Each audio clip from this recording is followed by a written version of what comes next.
बहुत से लोग तो ऐसे भी है कि छोटी छोटी बातों के लिए डिप्रेशन में चले ऐसे भी है कि छोटी छोटी बातों के लिए डिप्रेशन में चले जाते हैं। पूरी तरीका से उजागर करें, खोलिए, रखिए सामने वाले के पास और देखिए कि आपकी समस्याएं धीरे धीरे नॉर्मल। आज का हमारा टॉपिक है how to overcome from the depression.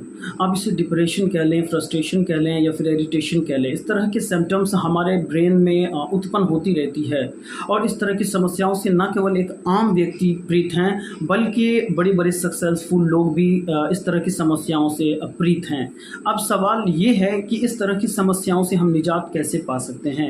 तो सबसे पहला कदम होता है कि सबसे पहले यह पता करें कि इस तरह की समस्याएं आखिर उत्पन्न हुई क्यों, और अगर ये बात पता चल जाती है कि इस तरह की समस्याएं कहां से और कैसे उत्पन्न हुई, तो सबसे पहले आपको उन समस्याओं की जड़ को समझना होगा।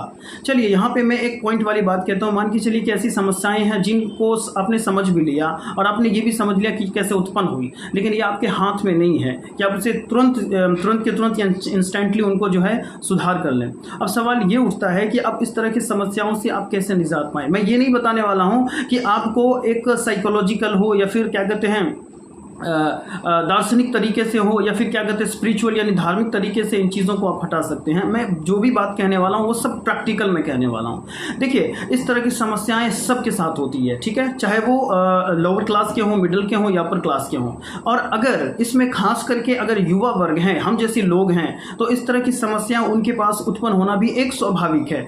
तो सवाल ये उठता है कि हम इस तरह की समस्याओं से निजात कैसे पाएं। तो इसके लिए सबसे पहला कदम है कि आप ये मान लो कि आपने ये जो गलती की है, इस गलती को आप सुधार नहीं सकते। हाँ, इस गलतियों को आप थोड़ी देर के लिए साइड में रख दें और अब इस गलतियों के आधार पर आप सामने वालों से अब बात करें। चाहे आपके किसी रिलेशंस में किसी तरह की समस्याएं हुई हो, किसी लाइफ पार्टनर के साथ हुई हो या इनके अलावा अपने फ्रेंड सर्कल में हुई हो, आप उनसे ओपनली जाकर बात करिए। उनसे आप ये कहिए कि हाँ, मैंने ये की और ये मेरी गलती है। और अगर आप खुद की समस्या या खुद के प्रॉब्लम्स या खुद के जो भी आपका मिस्टेक्स है या फिर ब्लंडर जो भी गलतियां हैं या जो भी आपने क्रियाएं की हैं, जो भी आपने किया है, अगर ये चीज़ें आप सामने वाले के पास रख देते हैं तो वो इस बात के लिए स्वीकार करने के लिए वो पूरी तरह तैयार हो जाते हैं कि सामने वालों ने इस तरह से मिस्टेक किया। अब सवाल ये उठता है कि अगर आप ये चीज़ नहीं करते हैं तो फिर ये जान लीजिए कि इस तरह की समस्याएं काफ़ी ज़्यादा ये मल्टीप्लाई करेगा, यानी कि ये पूरी तरीक़ा से रुकेगा नहीं बल्कि ये मल्टीप्लाई होता रहेगा। यानी इस समस्याओं में आप और भी उलझते चले जाएंगे। तो इस तरह की जो समस्याएं आखिर उत्पन्न हो रही है, तो आपको जितना जल्दी हो सके आप उस समस्याओं से आप निजात पाने का कोई ना कोई तरीका आप अपनाइए। और ये तरीका आपको बेहतर पता है, क्योंकि मेरे पास वो आइडियाज़ नहीं है जिन आइडियाओं से मैं आपको ये कह दूं कि आपको इस तरह की समस्याएं अगर है तो आप इस तरह की आइडिया क्रिएट कीजिए और आप वो समस्याएं छूमंतर हो जाएगा। ऐसा कुछ भी नहीं है।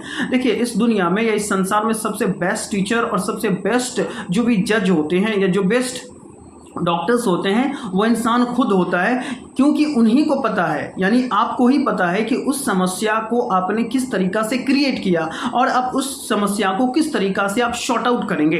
क्योंकि इस तरह की समस्याएं न केवल आपको बल्कि आपके साथ साथ हर उन व्यक्तियों को प्रभावित करेगा जो आपसे जुड़े हुए हैं। और इन समस्याओं में आप इस तरीका से उलझ जाएंगे कि आपके लाइफ में जो इम्पोर्टेंट वर्क्स है या इम्पोर्टेंट काम है, उन सभी कामों के प्रति आपका जो एक रुचि जो इंटरेस्टिंग है वो खत्म होती चली जाएगी। इससे आपका फ्यूचर ओरिएंटेशन या फ्यूचर प्लान भी आपका डिस्ट्रॉय होगा और इस डिस्ट्रॉय के पीछे कोई और नहीं बल्कि आप होंगे। तो इसलिए मेरा ये रिकमेंडेशन है कि आप उस समस्याओं को फेस करिए और आप ये एक्सेप्ट कीजिए कि आपने ये चीज़ किया है और ये चीज़ें आप सामने वाले को अप्रूवल के लिए आप रख दीजिए कि हाँ, मैंने ये मिस्टेक की है।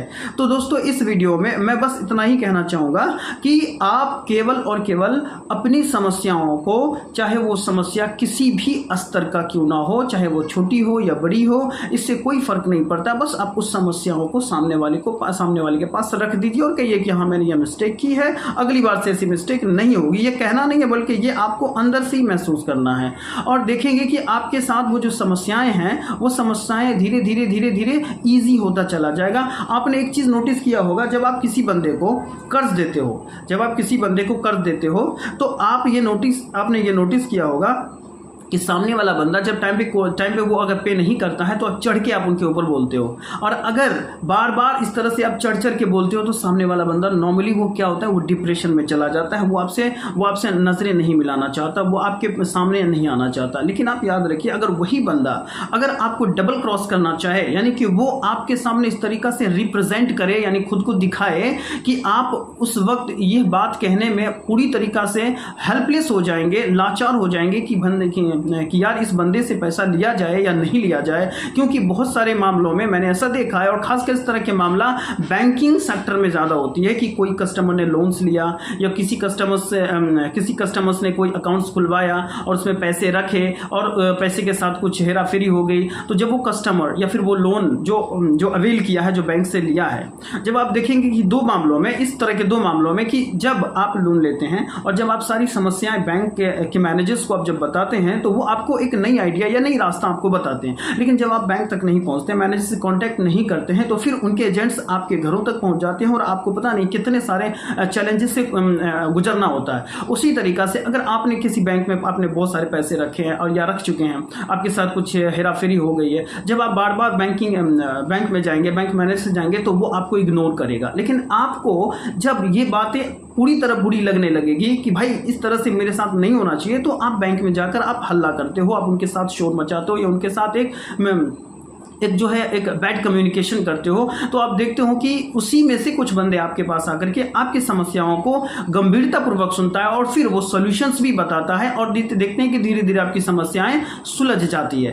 तो दोस्तों, आपके पास या फिर किसी भी व्यक्तियों के पास अगर इस तरह की समस्याएं हैं तो मेरे ख्याल से आप उस समस्याओं को पूरी तरीका से उजागर करें, खोलिए, रखिए सामने वाले के पास, और देखिए कि आपकी समस्याएं धीरे धीरे नॉर्मल होती जाएगी और फिर लाइफ में टेंशन ही खत्म। तो जब समस्या ही नहीं रहेगी तो फिर टेंशन किस बात की लेना। तो दोस्तों, आप बिल्कुल भी टेंशन लें। और अंत में एक बात जो मैं कहना चाहूँगा वो ये कि लाइफ में आपने कितनों बड़ा भी आपने मिस्टेक किया हो, चाहे वो आपने किसी से कर्ज लिया हो, चाहे आपने किसी को कर्ज दिया हो, चाहे आपके फैमिली में आपने अच्छा बर्ताव नहीं किया हो, या अपने दोस्तों के बीच, या फिर किसी भी तरह की आपने कोई भी गलती किया हो, तो आप ये मान लो कि आप जितने गलत हैं उससे भी कई गुना ज़्यादा गलत सामने वाला है, क्योंकि ये बात आपको पता नहीं होता है और बस आप एक हीन भावना में या अपने आप को कमतर महसूस करने के चक्कर में पता नहीं आप डिप्रेशन में चले जाते हो। बहुत से लोग तो ऐसे भी है कि छोटी छोटी बातों के लिए डिप्रेशन में चले जाते हैं। तो इस तरह की चीज़ें एक नॉर्मल है, और हमारे ब्रेन की बनावट ही ऐसी है कि वो हमेशा हमें इन सब चीज़ों की तरफ ले जाता है और हमें उन सब चीज़ों की तरफ जाना नहीं है। इसलिए आपने देखा होगा कि कुछ ऐसे लोग हैं जो कि वो हर वो चीज़ करता है, आपने देखा उसके ऊपर इतने सारे कर्ज हैं, फिर भी वो खुश रहते हैं, फिर भी सब कुछ, everything is normal in his life. तो ऐसा क्यों होता है? क्योंकि वो मेंटली फिट है, मेंटली वो स्ट्रांग है, वो इस बात को